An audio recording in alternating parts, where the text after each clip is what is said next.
Kalau kita lihat dalam peristilahan, dalam bahasa Belanda, hukum acara pidana itu disebut dengan strafvordering.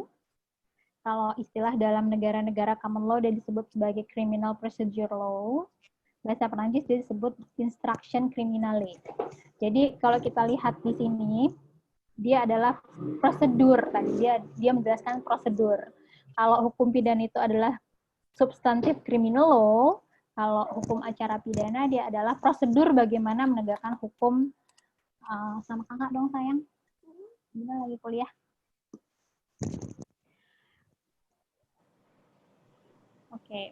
Nah, yang akan kita bahas dalam pertemuan hari ini, apa itu hukum acara pidana, kemudian apa fungsi dan tujuan dari hukum acara pidana, tadi kita udah refresh sedikit apa, kemudian subjek dan objek dari hukum acara pidana itu apa, kemudian sumber hukum acara pidananya, asas-asas yang berlaku, dan ilmu-ilmu pembantu dalam hukum acara pidana. Tadi kita udah ngelihat apa itu hukum pidana material dan apa itu hukum pidana formil. Kalau hukum pidana material itu menjelaskan tindak pidananya apa, kemudian pidananya apa, sanksi pidananya apa. Kalau hukum pidana formil, dia menjelaskan tentang bagaimana kalau orang itu melakukan tindak pidana, bagaimana cara dia ditegakkan. Nah, kalau kita lihat di sini, hukum pidana material itu aturannya ada di KUHP untuk aturan umumnya, sedangkan aturan untuk hukum pidana formil atau hukum acara pidana itu adanya di Kitab Undang-Undang Hukum Acara Pidana. Nah, since Kitab Undang-Undang Hukum Acara Pidana ini adalah rujukan utama dalam penegakan hukum pidana, maka saya minta Anda untuk setiap perkuliahan untuk menempatkan kitab Undang-Undang Hukum Acara Pidana di dekat Anda, karena saya akan banyak heavily rely on kitab Undang-Undang Hukum Acara Pidana. Atau at least kalau Anda di laptop, Anda bisa mengakses laptop file KUHP dengan gampang untuk bisa melihat aturan-aturannya. Apakah ada ketentuan-ketentuan hukum acara pidana di luar KUHP? Ada nggak?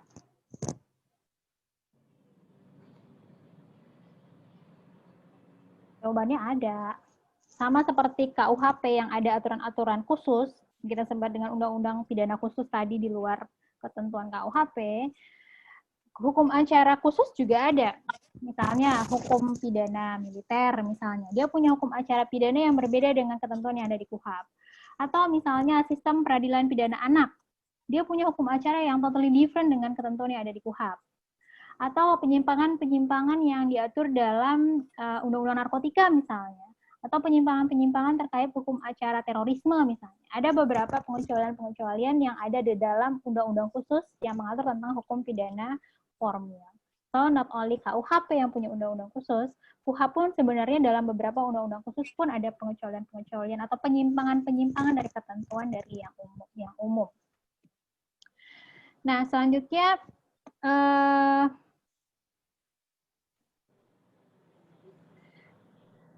kenapa perlu hukum acara pidana? Tadi kita udah jelaskan bahwa pada prinsipnya hukum pidana material hanya menjelaskan aturan-aturan hukum terkait dengan tindak pidana, kemudian pidana. Barang siapa menghilangkan nyawa orang lain dipidana dengan pembunuhan dengan sanksi pidana 15 tahun penjara. Terus, so what? Ada aturannya terkait dengan tindak pidananya, kemudian sanksi pidananya. Terus gimana cara untuk menegakkan hukum tersebut? Nah, itulah yang diatur dalam ketentuan yang ada dalam Kitab Hukum Acara Pidana.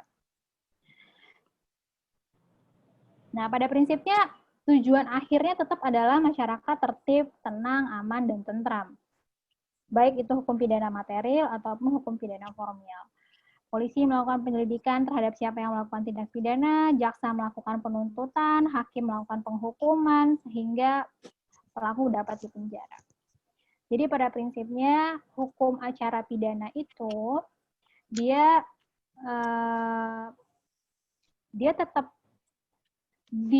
melekat kepada hukum substantifnya. Artinya gini, polisi itu kan nggak bisa misalnya menangkap orang kecuali sudah ada ketentuan hukum pidananya. Sebagaimana kita sudah belajar asas legalitas. Polisi nggak bisa misalnya menangkap orang yang I don't know, yang nggak ada aturannya, misalnya LGBT.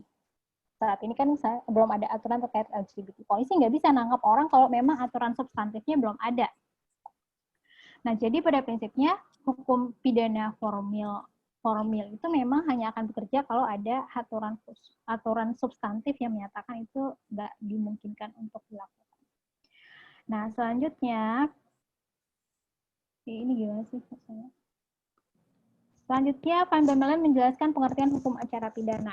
Hukum acara pidana katanya adalah peraturan yang diciptakan oleh negara karena adanya pelanggaran undang-undang pidana. Negara melalui alat-alatnya melakukan penyidikan terkait dengan kebenaran dari sesuatu kejadian, kemudian sedapat mungkin menyidik pelaku perbuatan itu, kemudian mengambil tindakan-tindakan yang perlu untuk menanggulangi pelaku tindak pidana dan kalau perlu menahannya, kemudian mencari bukti-bukti, kemudian membawanya ke pengadilan, kemudian hakim memberikan keputusan, dan kemudian upaya hukum seperti apa yang dapat dilakukan oleh warga negara yang misalnya dia ditangkap, tapi dengan cara-cara yang tidak sesuai dengan ketentuan. Warga negara tersebut bisa melakukan apa? Upaya hukum apa? Atau kalau misalnya sanksi yang diberikan dianggap tidak adil, kemudian apa upaya hukum yang bisa dilakukan oleh warga negara tersebut? Kemudian akhirnya pelaksanaan putusan pengadilan. Sedangkan menurut Wiryono Projodikoro, dia adalah suatu rangkaian peraturan yang memuat cara bagaimana badan-badan pemerintah yang berkuasa, yaitu kepolisian, kejaksaan, dan pengadilan harus bertindak guna mencapai tujuan negara dengan mengadakan hukum pidana. Jadi gimana cara badan-badan pemerintah tersebut mencapai tujuan negara dengan mengadakan hukum pidana. Tujuan negara itu kan pada prinsipnya memberikan kesejahteraan kepada masyarakatnya. Dari sisi hukum pidana seperti apa caranya gitulah kira-kira ya kalau menurut Wiryono Projodikoro. Nah, kalau menurut Simons, hukum acara pidana itu adalah hukum yang mengatur cara-cara negara dengan alat perlengkapannya menggunakan haknya untuk mengadili dan mempidana. Jadi cara-cara untuk mengadili seseorang dan kemudian mempidananya itu seperti apa. Kemudian kalau menurut Satohit Kertanegara, hukum pidana dalam artian konkreto, katanya, yaitu mengandung peraturan mengenai bagaimana hukum pidana in abstrakto itu dibawa ke dalam suatu kenyataan hukum. Nah, jadi criminal substantive law tadi, hukum pidana yang kita sebut barang siapa menghilangkan nyawa orang lain dianggap sebagai pembunuhan dengan sanksi pidana 15 tahun penjara itu dianggap sebagai hukum pidana in abstrakto. In abstrakto dalam pengertian itu adalah aturan abstrak yang kemudian diterjemahkan dalam dunia nyata dengan adanya hukum acara pidana. Orang yang melakukan pembunuhan kemudian ditangkap, diperiksa, dicari barang bukti, diadili, dan segala macam. Itu disebut dengan hukum yang lebih konkret dibandingkan dengan aturan-aturan yang lebih abstrak. Nah, jadi kalau kita melihat dalam pengertian-pengertian tadi, pada prinsipnya hukum acara pidana itu dia punya fungsi 3. Yang pertama adalah untuk menemukan kebenaran material dari suatu perkara. Yang kedua adalah pemberian putusan hakim yang adil. Dan ketiga adalah pelaksanaan putusan tersebut. Menemukan kebenaran material. Jadi misalnya gini, Hafiz Al-Hadi, kamu dituduh melakukan pemerkosaan terhadap seorang anak SMA misalnya. Apakah Hafiz benar-benar melakukan pemerkosaan? Bagaimana cara kita menemukan kebenaran material dari statement bahwa Hafiz melakukan pemerkosaan terhadap seorang anak SMA tersebut? Tentunya polisi harus mencari bukti-bukti dulu.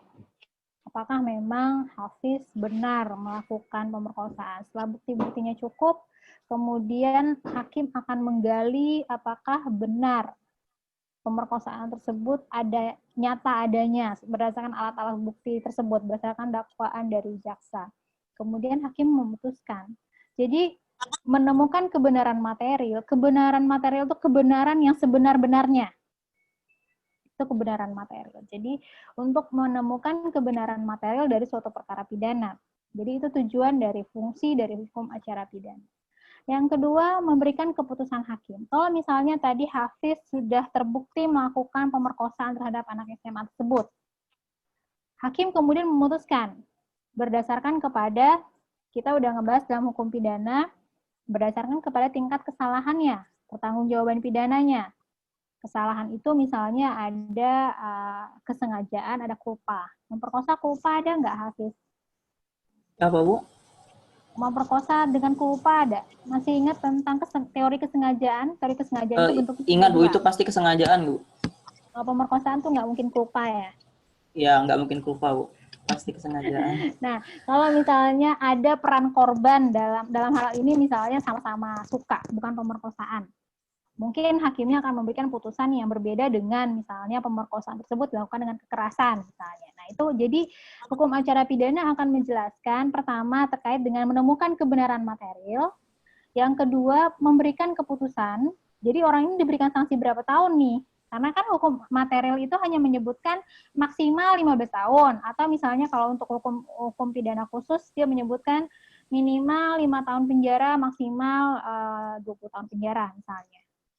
Range itu kan. Kemudian yang membuat dia menjadi konkret adalah hakim melalui putusannya. Terbukti bersalah melakukan pemerkosaan dengan kekerasan, dipidana penjara seumur hidup misalnya. Itu kan yang membuat konkret adalah hakim dalam putusan hakimnya. Kemudian yang ketiga, fungsi dari hukum acara pidana itu terkait dengan pelaksanaan putusan tersebut. Bagaimana pelaksanaan putusannya? Apakah kemudian dia dimasukkan ke penjara, pelaksanaannya seperti apa. Nah, jadi hukum acara pidana menjelaskan tujuan itu sebenarnya hanya 3 itu tadi. Pertama, menemukan kebenaran material dari suatu tuduhan atau dari suatu kenyataan yang dinyatakan oleh masyarakat. Yang kedua, memberikan putusan hakimnya. Yang ketiga, pelaksanaan putusannya. Selanjutnya adalah subjek dan objek dari hukum acara pidana. Kalau kita lihat sebenarnya subjeknya itu dalam artian sempit ya aparat penegak hukumnya itu sendiri. Aparat penegak hukum itu siapa saja yang terlibat dalam hukum acara pidana? Ya polisi, hakim. 3 itu. Dan dalam artian luas sebenarnya setiap orang, setiap warga negara Indonesia, setiap orang. Karena ketika polisi nangkap, yang ditangkap kan orang warga negara Indonesia atau warga negara asing ya yang tunduk dalam hukum Indonesia, yang melakukan tindak pidana di Indonesia misalnya atau merugikan kepentingan warga negara Indonesia misalnya. Jadi dalam arti sempit sebenarnya hukum acara pidana ini hanya membahas tentang polisi, jaksa, hakim. Tapi dalam pengertian luas sebenarnya dia mengatur semua warga negara. Sedangkan objeknya dia adalah kepentingan hukum masyarakat, ketertiban hukum, dan kepentingan hak individu atau hak asasi manusia. Jadi kalau misalnya Anda ditangkap oleh polisi, itu kan ada hak asasi manusia yang terlanggar di situ. Sehingga untuk memastikan bahwa polisi-polisi ini tidak melanggar dari ketentuan, maka hukum acara pidana menjelaskan, penangkapan itu maksimal hanya 1 kali 24 jam katanya. Sehingga nggak boleh lebih dari itu.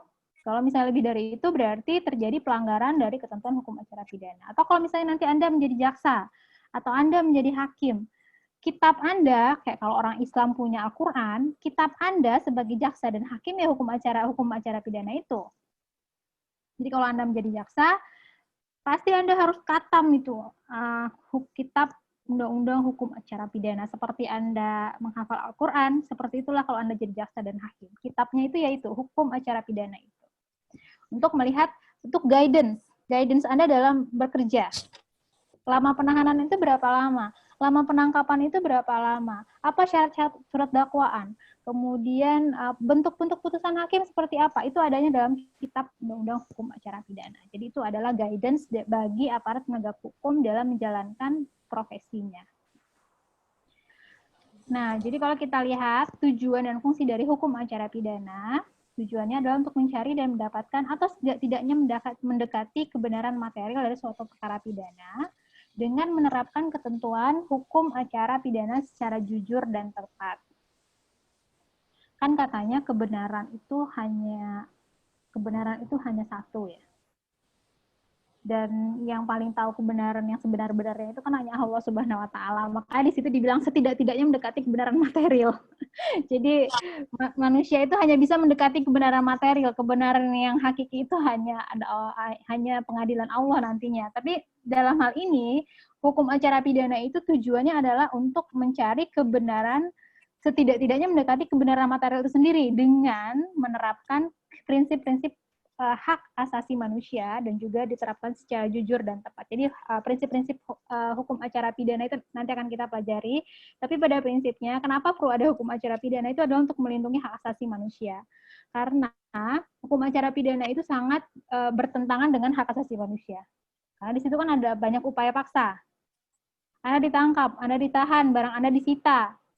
Itu kan sebenarnya sangat bertentangan dengan asasi manusia. Jadi ini adalah guidance, hukum acara pidana ini adalah guidance agar aparat penegak hukum itu tidak melakukan pelanggaran terhadap hak asasi manusia di luar dari ketentuan yang ada. Nah, sedangkan fungsinya untuk memberi petunjuk tentang apa yang harus dilakukan atau cara dan upaya bagaimana memeriksa, memproses suatu tindak pidana yang diduga terjadi sampai pada pelaksanaan putusan atas dugaan tersebut. Jadi, ya tadi dia adalah guidance bagi aparat penegak hukum untuk melakukan pemeriksaan dan proses-proses untuk mencari kebenaran materi itu tadi. Baik, selanjutnya kita masuk ke asas-asas hukum acara pidana. Nah, kalau kita bicara tentang asas-asas hukum acara pidana, ini merupakan prinsip-prinsip dasar yang kemudian menjadi pegangan aparat penegak hukum untuk melakukan proses hukum acara. Yang pertama disebut dengan asas legalitas dan asas oportunitas. Yang kedua adalah persamaan di hadapan hukum atau equality before the law. Yang ketiga adalah praduga tidak bersalah, presumption of innocence. Yang keempat, praduga terbuka untuk umum. Yang kelima, peradilan yang sederhana, cepat, dan biaya ringan. Yang keenam, pemeriksaan hakim yang langsung dan lisan. Yang ketujuh, hak untuk mendapatkan bantuan hukum atau legal assistance.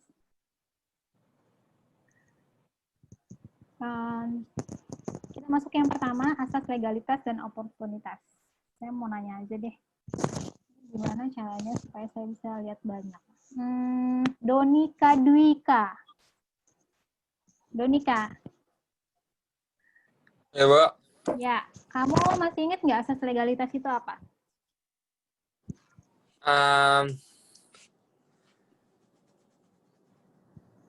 Dikit-dikit kayak ada, Mbak. Ya, udah dikit-dikit kayaknya ada, itu coba disebutin. Azas legalitas. Azas legalitas adalah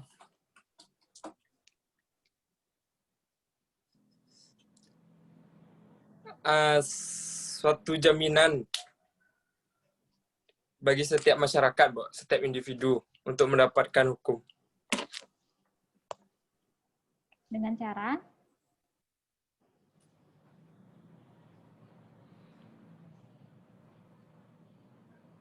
Maksudnya, Mbak? Kamu tuh sebenarnya jawabannya salah, cuma saya nggak mau bilang salah. Iya, Mbak. Gimana caranya? Gimana caranya mendapatkan hukum? Gimana caranya?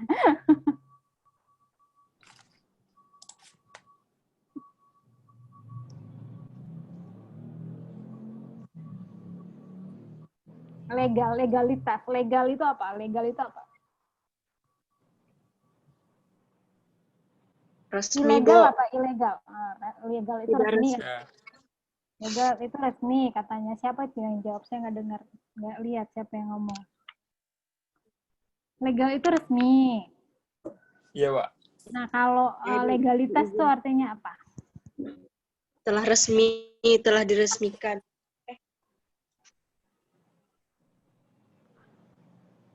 Siapa itu yang ngomong? Halsum ya? Legal. Iya, Bu. Aturan. Ya, coba Halsum. Apa legalitas tuh Halsum? Halsum Kainisa. Iya, Bu. Ya, legalitas, asas legalitas tuh apa Halsum kalau dalam hukum pidana? Azas legalitas dalam hukum pidana itu suatu perbuatan tidak dapat dikatakan tindak pidana jika belum ada undang-undang yang mengaturnya. Itu, Bu. Jadi nggak boleh tiada pidana tanpa ada aturan hukum yang mengaturnya. Tidak ada Lebih dahulu. tindak pidana kalau tidak ada hukum yang mengatur. Yang pertama, dari sisi tindak pidananya, nggak mungkin ada tindak pidana tanpa ada aturan hukum yang menyatakan dia adalah tindak pidana. Dan nggak bisa ada pidana, nggak bisa orang itu dipidana kalau misalnya belum ada aturan hukumnya. Nah, pada prinsipnya asas legalitas dalam hal hukum acara pidana juga sama. Acara pidana itu nggak bisa dijalankan kalau belum ada ketentuan hukum yang mengaturnya. Jadi makanya kalau teman-teman di kejaksaan itu selalu bilangnya gini, misalnya asas ultimum remedium. Kalau kita jelaskan asas ultimum remedium, pasti dia nanya gini, aturannya ada di mana, Bu? Gitu. Jadi kalau aparat penegak hukum, dia pasti selalu berpegang pada aturan-aturan tertulis saja. Jadi misalnya, nanti Donika ini kamu mau jadi apa, Donika? Kamu mau jadi jaksa, mau jadi hakim, atau mau jadi lawyer, atau mau jadi... Saya mau jadi notaris, Bu. Jadi notaris.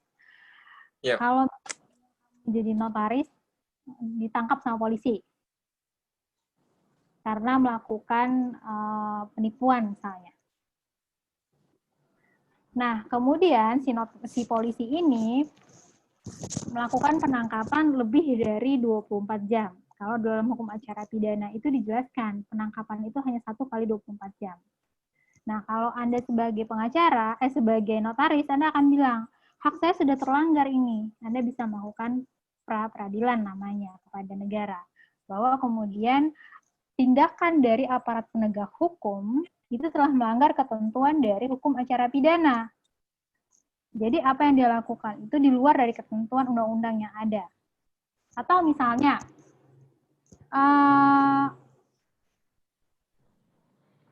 Anda disadap oleh polisi. Padahal polisi dia tidak punya kewenangan untuk melakukan penyadapan terhadap suatu kecuali sudah ada izin dan segala macam. Nah, itu jadi gitu. Aparat penegak hukum itu dia harus berjalan, harus bergerak kalau sudah ada aturan hukumnya. Itu asas legalitas. Kalau nggak ada aturan hukumnya, dia nggak bisa berjalan. Jadi harus ada ketentuan hukum yang menyatakan dia boleh melakukan itu, barulah dia bisa melakukan itu. Kalau dia dikatakan boleh melakukan penyadapan, baru dia boleh melakukan penyadapan. Kalau dikatakan dia boleh melakukan penangkapan selama 1 kali 24 jam, 1 kali 24 jam. Kalau misalnya undang-undang terorisme memungkinkan penyidik itu melakukan penangkapan selama 7 kali 24 jam, dia boleh melakukan kalau misalnya untuk kasus terorisme. Nah, jadi tergantung aturan hukumnya apa. Itu asas legalitas. Asas legalitas itu menyatakan bahwa nggak dimungkinkan seseorang itu, aparat penegak hukum itu bertindak kalau belum ada aturan hukum yang mengaturnya. Itu untuk hukum acara pidana.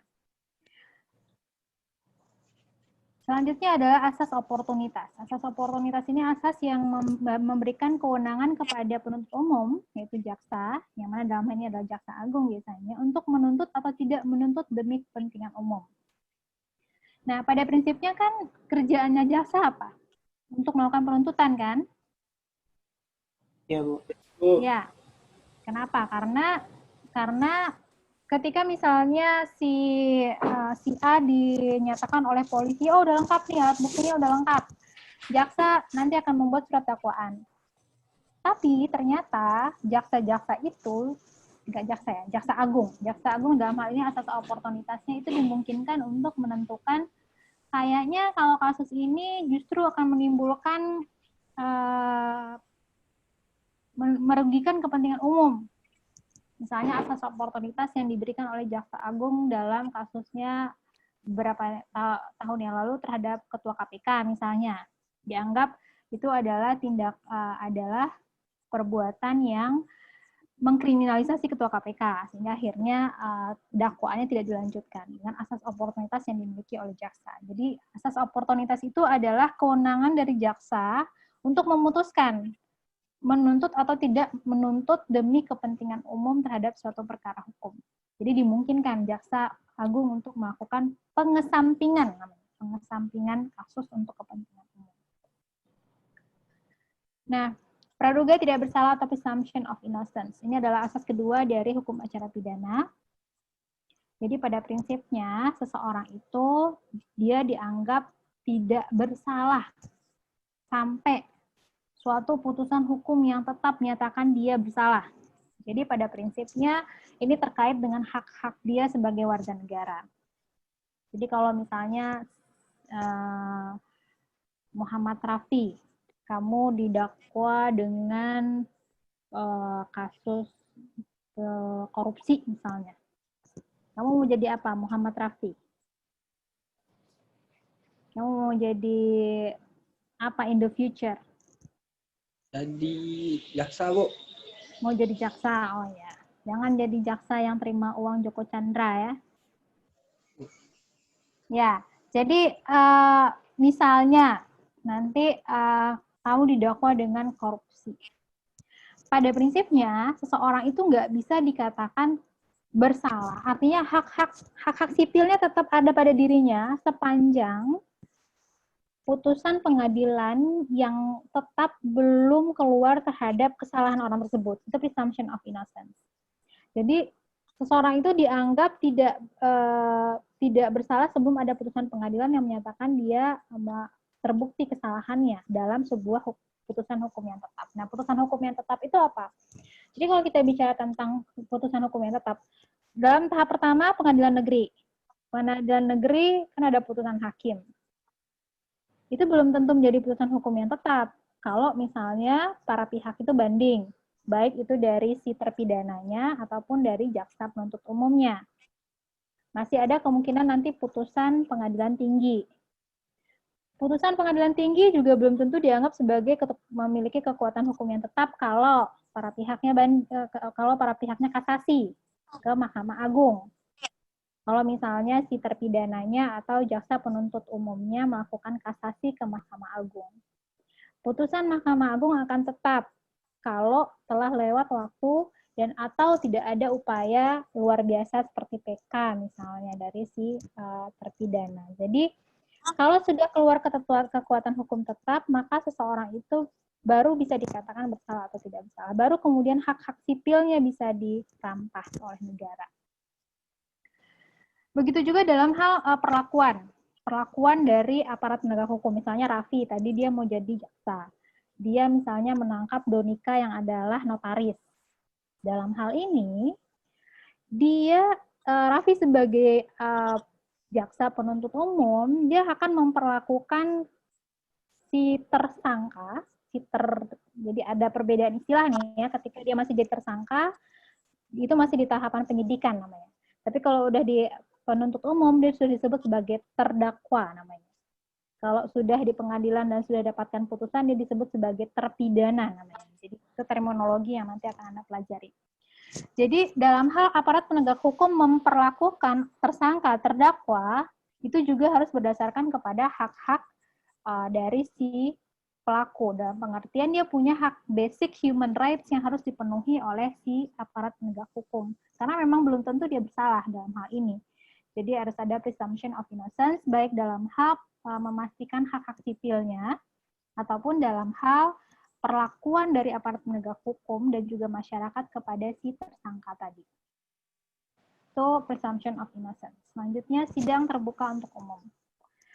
Pada prinsipnya, sidang dalam hukum pidana itu terbuka untuk umum. Boleh dilihat oleh siapa saja, karena memang itu adalah kepentingan publik yang terlukai di situ. Jadi, tadi kita udah bahas bahwa hukum pidana itu berbeda dengan hukum perdata, karena memang ada kepentingan publik yang terluka di situ. Jadi kalau Anda memperkosa orang, bukan hanya si korban pemerkosaan yang Anda lukai, tapi masyarakat secara luas yang Anda sakiti. Kenapa? Karena potensi Anda sebagai pemerkosa itu bisa memberikan kekhawatiran besar kepada masyarakat, ancaman besar bagi masyarakat, termasuk misalnya pencurian, korupsi, pembunuhan, terorisme, itu kan sebenarnya adalah tindak pidana, perbuatan-perbuatan yang dianggap memberikan ancaman kepada masyarakat secara luas. Berbeda dengan kalau misalnya jual beli tadi misalnya atau waris misalnya, itu tidak memberikan ancaman kepada masyarakat kalau Anda melakukan uang prestasi. Jadi pada prinsipnya hukum sidang dalam hukum pidana itu dia terbuka untuk umum. Dia dapat disaksikan oleh masyarakat. Jadi akan Anda sebagai mahasiswa hukum itu akan menarik kalau Anda pergi ke pengadilan dan melihat bagaimana proses di pengadilan itu berjalan. Nanti akan ada perkuliahannya setahu saya, praktek hukum acara pidana, praktek peradilan pidana. Kemudian setiap orang dapat melihat dan mendengar langsung jalannya persidangan. Jadi pada prinsipnya boleh Anda boleh hadir asalkan Anda tidak membuat keributan. Nanti Anda hadir di situ terus Anda ngakak-ngakak nggak jelas di persidangan, nah itu baru Anda diusir. Tapi kalau Anda tertib dan Anda mendengarkan dengan baik, Anda dipersilakan mendengarkan jalannya persidangan. Kemudian tidak ada larangan menghadiri persidangan sepanjang tidak mengganggu jalannya persidangan. Oke.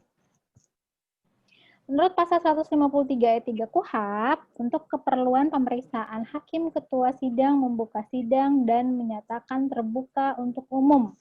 Jadi kalau Anda jadi hakim, nanti Anda akan menyatakan bahwa sidang ini dibuka untuk umum. Dan kemudian Anda mengetok palu dan macam-macam. Kecuali katanya pertama, perkara mengenai kesusilaan, yang kedua terdakwanya adalah anak-anak. Khusus untuk terdakwanya anak-anak, kita sudah punya hukum acara pidana, sistem peradilan pidana anak yang tidak merujuk kepada KUHP. Jadi dia punya undang-undang khusus berdasarkan kepada asas lex specialis derogat legi generali, maka dia akan menjadi undang-undang yang lebih khusus untuk anak. Jadi untuk peradilan anak dia punya undang-undang khusus.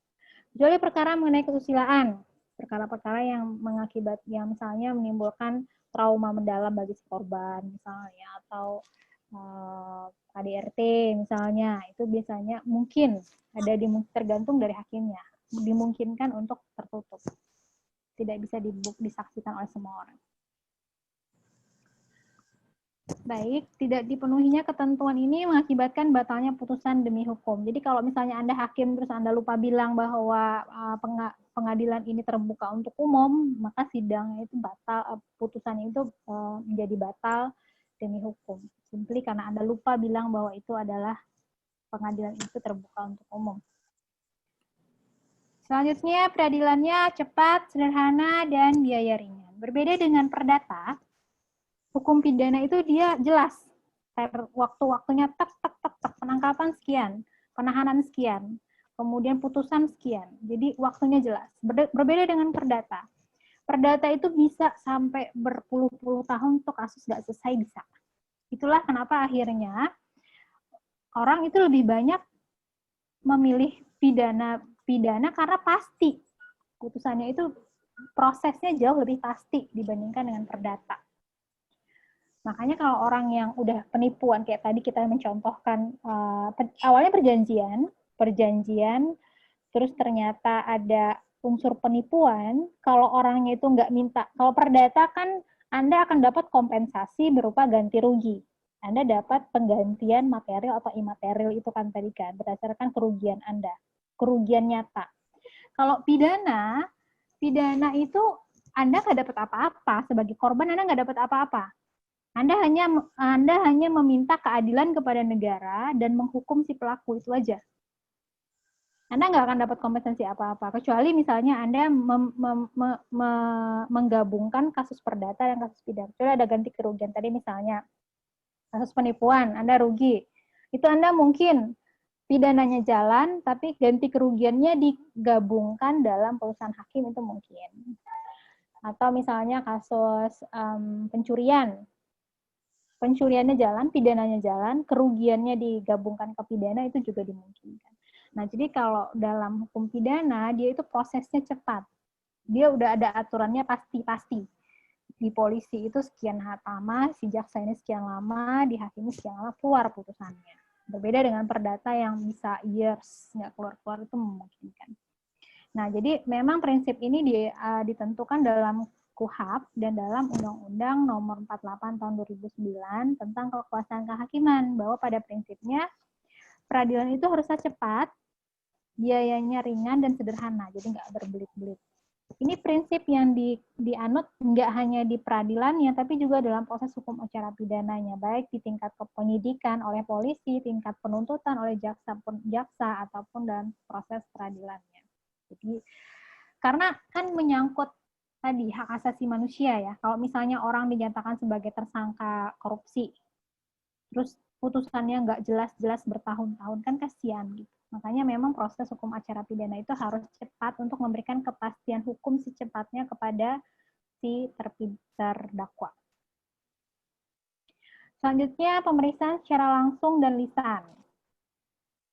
Langsung itu berarti menghadapkan terdakwa, saksi-saksi langsung di persidangan, tidak dapat diwakilkan kepada orang lain. Terdakwa itu haruslah hadir di persidangan, nggak boleh putusan in absentia. Berbeda dengan dan lisan, tidak melalui surat menyurat sebagaimana dalam hukum perdata. Berbeda dengan hukum perdata, kalau misalnya Anda bercerai, itu kan bisa diwakilkan ke pengacara aja. Anda suka dengar artis-artis cerai nggak? Dia nggak pernah datang kan ke pengadilan kan? Terus tahu-tahu udah bercerai. Yang hadir kan pengacaranya aja. Itu kasus perdata. Itu dimungkinkan kalau dalam perdata. Tapi kalau dalam pidana, nggak bisa. Dalam pidana, si terdakwanya harus hadir di depan hakim, saksinya harus hadir di depan hakim, memberikan keterangan secara langsung. Nggak bisa melalui surat menyurat. Jadi, benar Pak Hakim, saya melihat orang itu melakukan pembunuhan, misalnya, dengan cara begini-begini. Memberikan kesaksian harus langsung, dan memberikan keterangan sebagai si terdakwa juga langsung di persidangan itu. Jadi dia pemeriksaannya secara langsung dan lisan. Berbeda dengan perdata yang dimungkinkan diwakilkan kepada orang lain ataupun melalui surat menyurat. Jadi memberikan keterangan dalam bentuk surat dalam perdata itu dimungkinkan. Kalau dalam pidana enggak. Nah, kan sekarang dalam hukum pidana persidangan online. Itu melanggar asas pemeriksaan secara langsung dan lisan enggak? Coba saya mau nanya pendapatnya dari Sania Fajar. Ya, Bu. Nah, menurut Sania, asas pemeriksaan secara langsung dan lisan ini tersalahi nggak dengan persidangan online yang sekarang ini sering dilakukan oleh pengadilan? Enggak, Bu. Enggak, kenapa? Karena mungkin tidak memiliki kesempatan untuk mengirim surat kepada itunya. Gimana, Bu? Saya kurang paham, Bu. Boleh ulang pertanyaannya, Bu? Kan salah satu asas dari hukum acara pidana itu adalah pemeriksaannya itu secara langsung dan lisan. Langsung kan berarti tatap muka kan? Iya. Ngomong langsung. Lisan itu berarti kan dijawab secara lisan. Bukan melalui surat menyurat. Nah, jadi kalau dalam persidangan online, menurut Sania, apakah itu melanggar asas pemeriksaan secara langsung dan lisan dalam hukum acara pidana? Enggak, tadi jawabannya enggak. Karena? Ya. Karena selama dia masih memberitahu, gak masalah menurut saya. Memberitahu apa? Azas.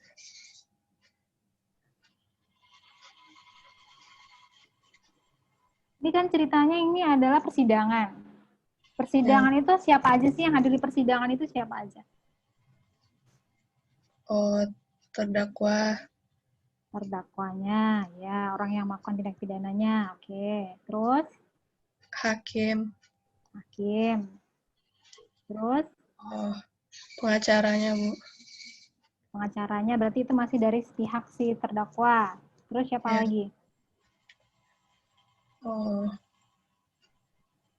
Saksinya. Nah, sebelum ke saksi, yang paling penting adalah jaksa. Jaksa ini mewakili negara. Jaksa ini mewakili negara untuk menuntut si terdakwa. Nah, jadi gini, kalau dalam perdata, Sania mau bercerai sama suaminya misalnya. Ada pengacara Sania, ada pengacara suaminya. Kemudian ada hakim. Ya kan? Itu Ya. kalau dalam perdata, tiga pihak itu. Hakim, pengacaranya Sania, pengacaranya suaminya. Kalau Ya. dalam pidana, hakim, kemudian si terdakwa, orang yang melakukan tindak pidana, kemudian satu lagi pihaknya adalah negara. Negara ini diwakili oleh siapa? Diwakili oleh jaksa. Jadi pihaknya itu adalah hakim, si terdakwa, kemudian jaksa yang mewakili negara. Negara ini mewakili, jaksa ini mewakili negara, mewakili masyarakat secara umum sebenarnya, melakukan penuntutan terhadap si pelaku tindak pidana. Nah, dalam hal ini pemeriksaannya langsung.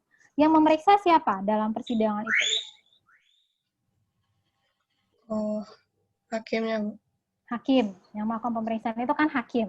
Jadi di ruangan itu ada hakim yang dianggap sebagai orang yang melakukan pemeriksaan. Pemeriksaan baik terhadap si terdakwa, ataupun baik kepada si jaksa. Jaksa ini kan dia ngapain? Jaksa ini kan meyakinkan hakim bahwa orang ini sudah melakukan pencurian, orang ini sudah melakukan pemerkosaan. Bukti-buktinya ini Pak Hakim.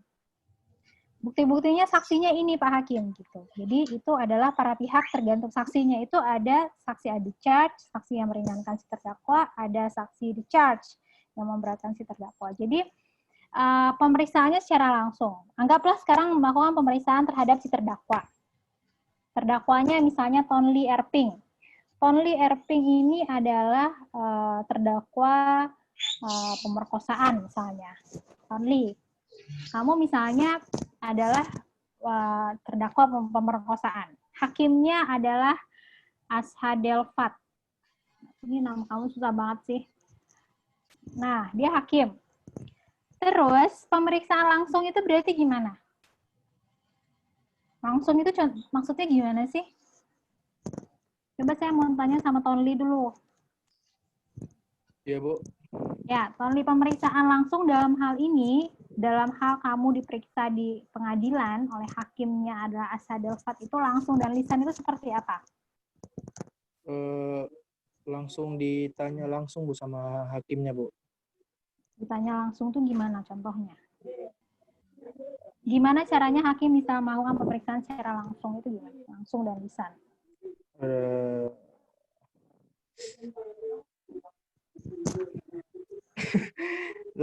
Langsung aja gitu, Bu.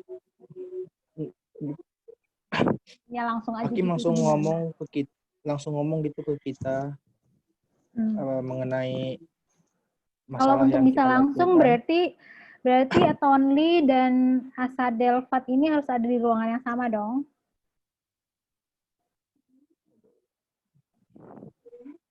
Nggak tahu, Bu. Nggak tahu. Nggak juga kali maksudnya. Kalau langsung dalam artiannya itu tanpa ada perantara ya. Ya itu saya lagi mau bertanya sama Anda. Maksudnya, kan tadi saya udah ngejelasin. Tanpa ada perantara itu tadi. Saya mau nanya Jadi dulu. ya berarti Bu, kalau misalkan dalam konteks yang online gini pun sebenarnya nggak masalah lah Bu, asalkan kan langsungnya yang ngomong di misalnya di Zoom ini tetap semuanya ada yang perhatikan gitu. Semua yang tadi konteks tadi ada. Nah, jadi kalau menurut Hafiz, diwakilkan, Bu? Jadi semua pihaknya itu ada di saat persidangan itu gitu, walaupun dalam konteksnya online, walaupun secara terpaksa gitu kan online. Jadi kalau menurut Hafiz, walaupun secara online sebenarnya nggak melanggar prinsip asas pemeriksaan secara langsung dan lisan. Iya, Bu. Ya, gitu. Karena memang Karena dalam hakimnya bisa konteks situasinya seperti ini gitu kan, Bu. karena situasinya yang tidak memungkinkan untuk bertemu secara langsung. Jadi dimungkinkan, artinya tidak melanggar kepada prinsip pemeriksaan secara langsung dan lisan. Karena hakim bertanya langsung dijawab kan. Kayak saya tanya sama Hafiz, Hafiz langsung jawab. Dan tidak diwakilkan dalam pengertian terdakwa itu kan bisa punya pengacara. Pengacara yang memberikan advice hukum kepada si terdakwa. Dalam hal ini, nggak bisa dalam sidang pidana, si terdakwa bilang, saya nggak bisa hadir, kamu aja yang datang ke persidangan tuh nggak bisa. Jadi harus hadir dan harus memberikan keterangan secara langsung. Nggak bisa diwakilkan kepada siapapun, bahkan kepada pengacaranya sekalipun. bahkan kepada anak atau istrinya sekalipun, itu tidak dimungkinkan. Jadi dalam hal hukum pidana, yang memberikan keterangan itu kepada hakim haruslah yang bersangkutan secara langsung. Langsung dalam pengertian, dia tidak diwakilkan oleh siapapun, langsung dalam pengertian hakim bertanya langsung dijawab oleh yang bersangkutan. Dalam pengertian dia lisan, nggak melalui surat menyurat. Jadi kalau dalam perdata kan dimungkinkan memberikan keterangan melalui surat. Kalau dalam pidana nggak, harus dijawab secara lisan. Sama kayak kita lagi kuliah gini. Pada prinsipnya, perkuliahan ini tidak dianggap sebagai perkuliahan yang tidak langsung. Ini langsung namanya. Yang tidak langsung itu kalau misalnya saya memberikan tugas di island, itu yang disebut dengan perkuliahan tidak langsung. Kalau ini disebut sebagai perkuliahan langsung dan lisan, karena saya menyampaikan secara langsung dan lisan meskipun kita tidak berada di satu ruangan. Nah, jadi persidangan secara langsung dan lisan ini, yaitu tadi, hakimnya ada di ruangan yang sama dan bisa langsung menggali keterangan-keterangan dari si terdakwa, dari si jaksanya, dari saksi-saksinya juga. Gitu, kira-kira. Selanjutnya adalah persamaan di hadapan hukum atau equality before the law. Diimplementasikan pada pasal 4 ayat 2 Undang-Undang Nomor 48 Tahun 2009 tentang kekuasaan kehakiman, pengadilan mengadili menurut hukum dengan tidak membeda-bedakan orang. Penjelasan umum dari butir 3 KUHP menjelaskan perlakuan yang sama atas diri setiap orang di muka hukum dengan tidak mengadakan pembedaan perlakuan. Jadi, walaupun dia adalah pejabat negara, walaupun dia adalah artis, walaupun dia adalah whoever it is, apapun agamanya, apapun jenis kelaminnya, apapun suku bangsanya, apapun mukanya, bentuknya, makanya Anda kalau lihat patungnya hukum itu kan matanya tertutup kan? Patung perempuan hukum itu kan matanya tertutup. Itu menandakan adalah dia tidak melihat latar belakang dari orang yang dia lihat. Dia akan memberikan keadilan kepada siapa saja regardless apa latar belakangnya. Gitu. Jadi persamaan di hadapan hukum itu dengan tidak membeda-bedakan orang dari latar belakangnya. Jadi gitu. Pada prinsipnya, prinsip asas idealnya seperti itu. Kalau dalam pelaksanaannya, ya itu nanti ketika Anda masuk ke dunia kerja, ketika Anda nanti jadi hakim, ketika Anda jadi jaksa, ya jadilah orang-orang yang memang menegakkan prinsip-prinsip hukum yang baik itu sebagaimana harusnya. Jangan Anda jadi orang yang merusak hukum di Indonesia, itu harapan kami sebagai pengajar. Oke, selanjutnya adalah hak untuk mendapatkan bantuan hukum atau legal assistance. Diimplementasikan pada pasal 54 KUHP, dijelaskan bahwa guna kepentingan pembelaan tersangka atau terdakwa, berhak mendapatkan bantuan hukum dari seorang atau lebih penasehat hukum selama dalam waktu dan pada setiap tingkat pemeriksaan, menurut tata cara yang ditentukan dalam undang-undang ini. Tujuannya agar tersangka dan terdakwa dapat membela diri dengan bantuan pihak yang mengerti hukum. Coba saya mau nanya sama Lady Deborah. Maksudnya apa ini, Lady? Ada Lady? Lady Deborah. Lady D ini singkatannya. Ada Lady? Namanya ada, orangnya nggak nyaut. Coba Asti Irawati.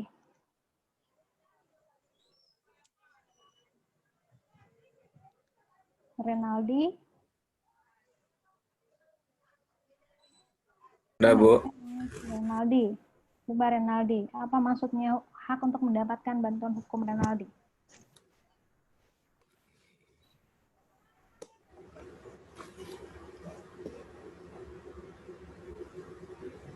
Oh, maksudnya ini, Bu.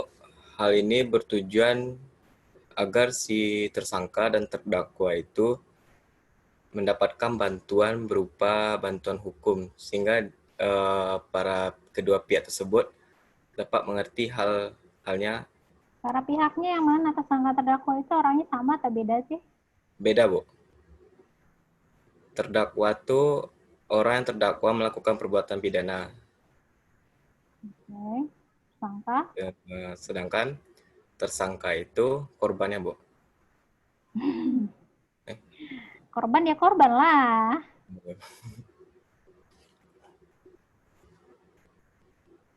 Sama, Bu. Sama Sama. tersangka dan terdakwa, Bu. Iya, Bu. Tersangka dan terdakwa sama, terus kenapa berbeda namanya?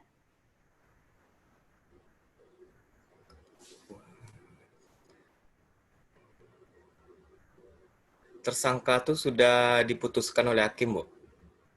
Itu terpidana. Oh, pidana.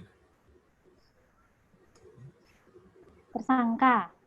Kalau misalnya orang bilang kamu tersangka pemerkosaan, itu artinya apa? Baru disangka-sangka kan?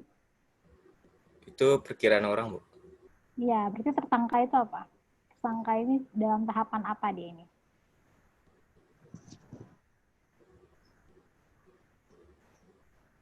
Masih di tahapan penyidikan ini, masih di tahapan polisi berarti.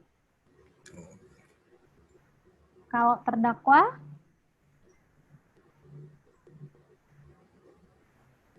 berarti udah didakwa.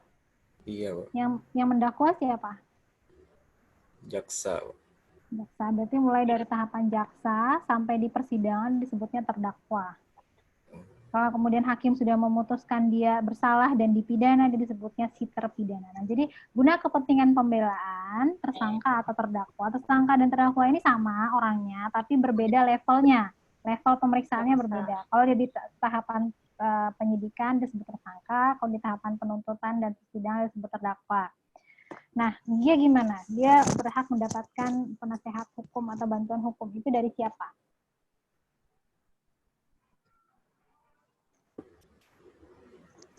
Penasihat hukum, Bu. Ya, dari siapa itu? Dari pengacara. Pengacara itu siapa sih? Ngapain sih dia? Dia membantu pada tersangka atau terdakwa tersebut, Bu.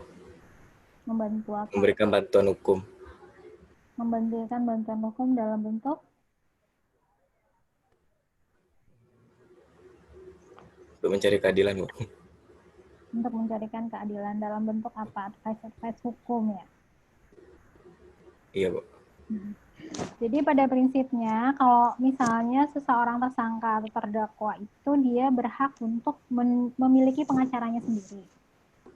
Kalau dia bisa bayar pakai uang sendiri, dia bisa menyewa pengacara yang bagus. Kalau enggak, negara akan menyediakan pengacara negara untuk mewakili si tersangka atau terdakwa. Jadi pada prinsipnya setiap si tersangka atau terdakwa itu dia berhak untuk mendapatkan bantuan hukum dari orang yang mengerti hukum sehingga dia nggak kayak dibodoh-bodohi oleh aparat penegak hukum gitu lah. Diberikan sejak saat tersangka itu ditangkap, ditahan pada tingkat pemeriksaan, penasihat hukum dapat menghubungi tersangka atau terdakwa pada semua tingkat pemeriksaan di setiap waktu. Kemudian pembicaraan antara penasehat hukum dan si tersangka itu tidak boleh didengarkan oleh penyidik atau penuntut umum, kecuali pada delik yang menyangkut keamanan negara. Kemudian turunan berita acara diberikan kepada tersangka dan penasehat hukumnya guna kepentingan pembelaan. Kemudian penasehat hukum berhak mengirim dan menerima surat dari tersangka atau terdakwa. Jadi memang hubungan antara tersangka, terdakwa, dan pengacara ini adalah hubungan yang melebihi hubungan suami istri kalau dalam hukum. Ya, jadi bahkan aparat penegak hukum pun tidak boleh itu menguping pembicaraan antara si tersangka dengan pengacaranya. Karena itu dirahasiakan. Kerahasiaan hubungan antara si tersangka dan pengacara itu sangat dijaga. Dan kalau misalnya hasil pemeriksaan sudah keluar, maka si pengacara pun perlu mendapatkan salinannya. Kalau misalnya ada surat pemanggilan dan segala macam, pengacaranya perlu diberikan salinannya. Jadi memang hubungan antara tersangka terdakwa ini sangatlah dihargai oleh hukum. Terakhir, kita mau membahas tentang ilmu-ilmu bantu hukum acara pidana. Dalam hal kita, ada yang ngomong nggak sih? Siapa yang bertanya? Nanti aja bertanya ya, kita mau selesaikan dulu. Jadi kalau kita ngomongin tentang hukum acara pidana, ada beberapa ilmu-ilmu pembantu hukum acara pidana ini yang memungkinkan untuk menemukan kebenaran material tadi. Jadi kan kita pengen mencari kebenaran dari suatu perkara hukum. Apakah misalnya memang si A ini melakukan terorisme atau enggak? Apakah si B ini melakukan pemerkosaan atau enggak? Ada beberapa ilmu-ilmu bantu yang membantu mengungkapkan kebenaran material tadi. Misalnya logika. Logika ini sangat penting dalam misalnya mengait-ngaitkan fakta-fakta hukum. Misalnya kalau si A itu pada saat ya, kejadian tindak pidana dia lagi naik pesawat, kan nggak mungkin dia melakukan tindak pidana gitu misalnya. Kemudian adalah ilmu psikologi, kemudian adalah ilmu kriminalistik, psikiatri, dan kriminologi. Dari hal psikologi, untuk menilai perilaku yang menyimpang yang lahir dari unsur kejiwaan tersangka atau terdakwa atau saksi. Jadi misalnya si tersangkanya ini dia memang secara emosional nggak stabil, those kind of thing, maka orang psikologi akan bisa menjelaskan, oh dia mungkin punya sikap agresif yang tinggi sehingga dia mungkin berpotensi melakukan tindak pidana. Atau saksi ini mungkin dia berbohong dari perilakunya, memberikan keterangan dan segala macam. Ilmu-ilmu ini bisa membantu polisi dalam mengungkapkan kebenaran dari suatu perkara hukum. Kemudian ilmu kriminalistik. Kriminalistik ini setahu saya juga ada ilmu pelajarannya. Dia menjelaskan tentang pengumpulan dan pengolahan fakta-fakta secara sistematik yang berguna bagi penyidik untuk merekonstruksi kejadian-kejadian yang telah terjadi guna untuk pembuktian. Jadi melakukan pengumpulan dan pengolahan fakta. Jadi gimana caranya untuk misalnya melakukan pengolahan terkait dengan sebuah perkara, olah perkara misalnya. Jadi ada ilmu khusus yang memang dipelajari oleh si penyidik. Berarti polisi mempelajari ini dan kemudian bisa membantu dalam hal merekonstruksi kejadian-kejadian suatu tindak pidana. Selanjutnya adalah psikiatri, berbeda dengan psikologi. Kalau psikologi itu terkait dengan gangguan psikologis, sedangkan kalau psikiatri terkait dengan gangguan kejiwaan yang diakibatkan oleh kondisi fisiknya seseorang.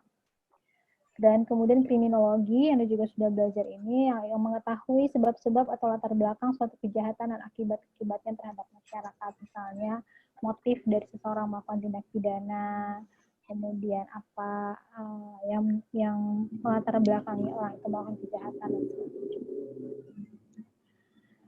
Baik, saya sampai perkuliahan hari ini sampai di sini, sampai ilmu-ilmu bantu hukum acara pidana. Kalau ada yang bertanya silahkan. Tadi ada beberapa yang belum saya absen, boleh tunjuk tangan yang belum absen dong.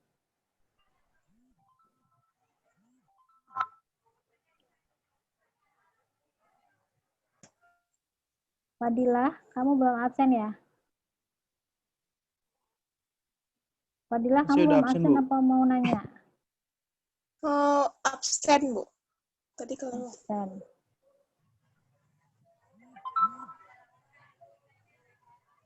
Next time saya minta Anda datangnya on time ya.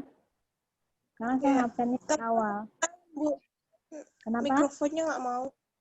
Tadi on time kok, Bu, cuma mikrofonnya nggak mau di laptop, jadi pindah HP. Oh, saya ulang lagi aja yang belum absen nih. Sandro ada nggak? Sandro nggak ada. Wah, ribet deh. Angga ada? Ajeng Dengka.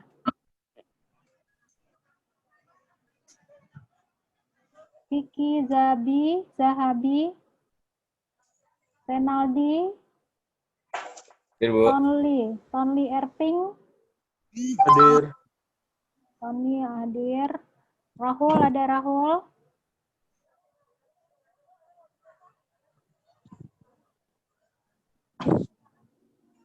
Rahul nggak ada. Mulyadi ada?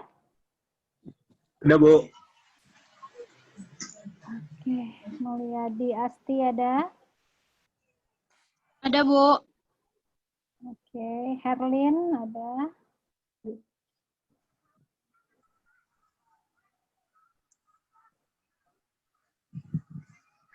Fadila ada, udah tadi ya. Fadila Ramadhani ada. Nadira Fadila?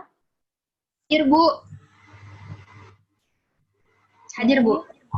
Azimadin Tayed, Widiawati, Widiawati Mukhtar ada? Tak ada. Hadir, Bu. Oh, hadir. Baiklah. Baik, sampai di sini perkuliahan kita. Ada yang mau nanya dulu? Bu, saya mau nanya, Bu. Apa? Nadira? Kan tadi kita udah belajar Nadira dulu, Bu. Emang kalau Nadira siapa yang nanya? Oh, iya, Bu. Jadi kan tadi kita udah belajar asas praduga tak bersalah, kan, Bu? Di mana seseorang tidak dapat dikatakan bersalah sebelum ada putusan pengadilan yang mengatakan dia bersalah. Tetapi di dalam proses pengadilan tersebut, Bu, contohnya aja yang kasus-kasus salah tangkap gitu, Bu. Kan banyak dalam proses penyelidikan sama penyidikan itu yang kayak main tangan gitu, Bu, yang sampai menimbulkan korban gitu, Bu. Kan banyak berita-berita kayak gitu, Bu. Itu gimana, Bu? Kan itu bertolak belakang sama asas praduga tak bersalah, Bu. Oke. First of all, pemeriksaan itu kan sebenarnya tidak dimungkinkan untuk menggunakan kekerasan. Dan kita udah belajar kan bahwa itu harus menjunjung tinggi hak-hak asasi manusia di situ. Nggak boleh polisi itu melakukan pemeriksaan dengan cara kekerasan, itu tidak dimungkinkan sebenarnya. Itu aja dia sudah melanggar. Yang kedua, presumption of innocence dalam hal ini memang salah satunya yaitu tadi menjunjung hak-hak asasi dari seseorang. Hak asasi orang itu apa aja? Hak asasinya itu termasuk dia misalnya kalau dia ada pemilihan umum, dia dimungkinkan untuk tetap melakukan pemilihan umum misalnya. Atau kalau misalnya dia masih jadi tersangka, kalau tidak perlu ditahan, dia masih boleh sekolah misalnya. Jadi pada prinsipnya hak-hak sipil dia nggak boleh ditarik di situ, termasuk juga pemukulan, terus kemudian melakukan kekerasan untuk mendapatkan keterangan. Kamu memang mencuri kan? Aku aja, kalau nggak saya pukul gitu. Nah, itu kan sebenarnya nggak boleh. Jadi pada prinsipnya itu saja sudah melanggar dari ketentuan hukum acara pidana yang seharusnya. Apalagi salah tangkapnya juga.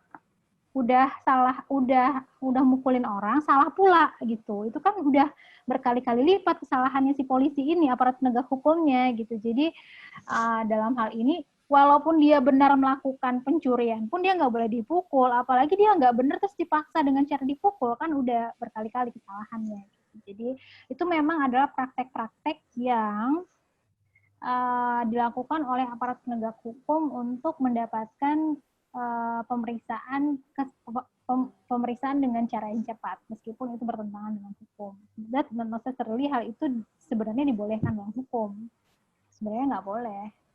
Seharusnya dia membuktikan dengan cara-cara tadi, ilmu-ilmu bantu tadi, dengan ilmu kriminalistik, dengan ilmu logika, dengan ilmu psikologi, atau ilmu-ilmu lain yang membuat dia bisa membuktikan itu secara ilmiah untuk menyatakan orang itu memang bersalah melakukan tindak pidana, dengan mengumpulkan bukti-bukti yang nyata bahwa memang dia melakukan tindak pidana, bukan dengan memaksa seseorang mengaku melakukan tindak pidana untuk mendapatkan keterangan dari si tersangkanya. Itu Nadira. Terus Bu, kalau misalnya aparat hukum yang melakukan tindakan seperti itu, apakah dia dapat dihukum juga atau gimana, Bu? Dihukum dalam pengertian hukum pidana atau dalam pengertian etika profesinya dia? Bisa dua-duanya sebenarnya. Dua-duanya. Kalau misalnya memang dari ada bukti-bukti yang memungkinkan untuk membuktikan kesalahan dari si aparat penegak hukumnya. Misalnya, dimungkinkan nggak si terdakwa pada waktu itu membuktikan bahwa dia dipukul oleh si polisi itu untuk mendapatkan keterangan dan segala macam, itu dimungkinkan. Itu dilaporkan ke polisinya, dia punya propam namanya, yang melakukan proses evaluasi terhadap kepolisian internal, atau Anda bisa melaporkannya kepada kepolisiannya lagi, meskipun itu sama kayak Anda mencari penyakit juga sih. Udah jadi tersangka, kemudian Anda membuktikan si polisinya, Anda semakin dihajar habis nanti dalam kasus itu. Jadi memang itu serba salah. Jadi itulah memang keterbatasan hukum di Indonesia yang tidak memungkinkan proses hukum itu bisa berjalan dengan baik, karena memang pertama, dari evaluasi internalnya aja itu mungkin bahkan beberapa polisi menganggap itu memang hal yang wajar untuk dilakukan untuk mendapatkan keterangan. Sehingga ketika polisi yang lain dilaporkan melakukan itu, dia bilang, ya udahlah Bu, memang begitu ininya, prakteknya seperti itu gitu. Walaupun secara hukum sebenarnya nggak. Kalau saya bicara secara ideal karena saya adalah akademisi, tapi memang di lapangannya itu banyak terjadi. Gitu. Meskipun nggak semua ya, nggak semua, tapi ada. Apakah dimungkinkan untuk diproses? Dimungkinkan menurut aturannya, baik secara internal polisinya ataupun secara hukum pidana. Tapi apakah kemudian mekanisme itu bisa berjalan dengan maksimal? Saya nggak bisa memastikan, karena saya pikir secara logikanya aja tadi itu, udah Anda dijadikan tersangka, terus Anda lapor lagi kepada pihak yang lain, Anda akan semakin dipersulit nantinya dalam proses hukum acara pidananya. Gitu, mungkin Nadira. Ya, Bu. Baik, kalau teman-teman yang lain tidak ada pertanyaan, saya tutup perkuliahan kita hari ini dengan mengucapkan hamdalah. Terima kasih atas partisipasinya hari ini. Semoga pertemuan kita ini bermanfaat baik bagi Anda maupun bagi saya sendiri. Insya Allah kita ya, bertemu minggu depan. Jadi gini, karena perkuliahan ini adalah perkuliahan dasar, saya sulit untuk memberikan tugas. Jadi saya sulit untuk memberikan metode perkuliahan yang tugas-tugas doang untuk membuat Anda bisa paham. Jadi saya lebih prefer memang pertemuannya secara langsung seperti ini. Kecuali memang pas saya lagi nggak bisa, mungkin memang akan saya berikan tugas. Tapi kalau misalnya saya sebisa mungkin saya pengennya kuliahnya secara langsung seperti ini. Kalau misalnya Anda punya kesulitan terkait dengan teknis perkuliahan, misalnya Anda nggak punya jaringan dan segala macam, mohon saya dikabari secara privat. Oke? Baik, saya tutup perkuliahan hari ini. Assalamualaikum warahmatullahi wabarakatuh. Waalaikumsalam warahmatullahi wabarakatuh. Terima kasih ya, Bu. Terima kasih, Bu. Terima kasih, Bu. Bu. Saya end all meeting ya, end for all. Ya, Bu.